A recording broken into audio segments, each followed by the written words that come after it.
Stock ஆப்பை நம்ம ஏன் யூஸ் பண்ணணும்? இதனால் எனக்கு என்ன யூஸு? நான் ஏற்கனவே கையில் கணக்கு போட்டிருக்கதே நான் போட்டு முடிச்சுட்டு தான் இருக்கோம். எனக்கு எதுக்கு அடிஷ்னலாக இந்த வேலை பண்ணணும் அப்படின்னு சொல்லி நீங்கள் யோசிக்கலாம். இதனால் எனக்கு என்ன யூஸ் அப்படின்றது உங்களுக்கு தோணும். ஸோ இதில் கிடைக்கக்கூடிய பெனிஃபிட் என்ன அப்படின்றத பார்ப்போம். ஃபஸ்ட்டு உங்களுக்கு டைம் மிச்சமாகும். ஆவரேஜாக ஒரு 5 லட்ச ரூபா சேல்ஸ் ஆகிட்டு இருக்கக்கூடிய நிமிடத்தில் போட்டு முடிச்சிடலாம். ஆவரேஜாக ஒரு 3 லட்சம் ஆகுதுன்னா 10 நிமிஷத்தில் முடிச்சிடலாம். உங்களோட என்ட்ரியை 10 நிமிஷத்தில் முடிச்சுட்டு 11வது நிமிஷத்துலேயே நீங்கள் எஸ்எம்எஸ் எடுக்க முடியும். ஆனால் 10 நிமிஷத்தில் முடிச்சுட்டு நம்மளோட சேல்ஸ் வேல்யூ எல்லாத்தையும் செக் பண்ணுவோம். செக் பண்ணி பார்த்துட்டு அதுக்கப்புறமா இந்த ஆப்பில் வர வேல்யூ கரெக்டாக இருக்கான்றதை பார்த்துட்டு அதுக்கப்புறம் நம்ம எஸ்எம்எஸ் அனுப்பலாம்.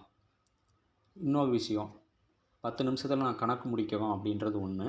இன்னொன்று, நம்ம கணக்கு தெளிவாக இருக்கா, எக்ஸாக்டாக நம்ம சேல் பண்ண வேல்யூ கரெக்டாக போடுறோமா அப்படின்றது ஒன்று.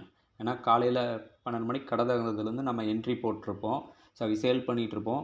ஒவ்வொரு பாட்டிலாக சேல் பண்ணி முடிச்சுட்டு நைட்டு 10 மணிக்கு மேலே கடையை க்ளோஸ் பண்ண உடனே நம்ம என்ன சாப்பிட்ருக்க மாட்டோம், பசியில் இருப்போம், டயர்டாக இருப்போம். அந்த டைமில் திருப்பி எல்லா பாட்டிலையும் கவுண்ட் பண்ணி சிபிஐ எல்லாம் நோட் பண்ணி வச்சு என்ட்ரி போடும்போது வழக்கமாகவே நம்ம டயர்டாக இருக்கும்போது நம்மளோட மூளையும் கொஞ்சம் டயர்டாக தான் இருக்கும். அந்த டைம் வந்து அல்லது பாட்டில் ஏதாவது கவுண்ட்டை நம்ம பார்க்காம விட்டுட்டோம், அந்த மாதிரி ஏதாவது இஷ்யூஸ் வந்துச்சுன்னா அது இன்னும் நமக்கு லேட் ஆகும். ஸோ ஒரு சில கடைகளில் நைட்டு 2 மணி 3 மணி வரைக்கும் கூட இருந்து கணக்கு முடிச்சுட்டு போகிற மாதிரியான சூழ்நிலை இருக்குது.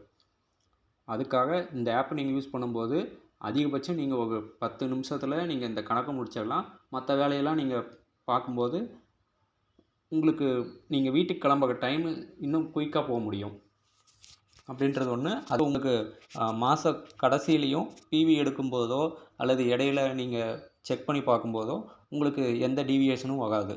நீங்கள் அப்பப்போவே கணக்கை கிளியராக முடிச்சுட்டு போக முடியும். நீங்கள் போய் நைட்டு தூங்கும்போது காலையிலேருந்து வேலை செஞ்சோம், கணக்கை தெளிவாக முடிச்சோன்ற நிம்மதியாக தூங்க முடியும்.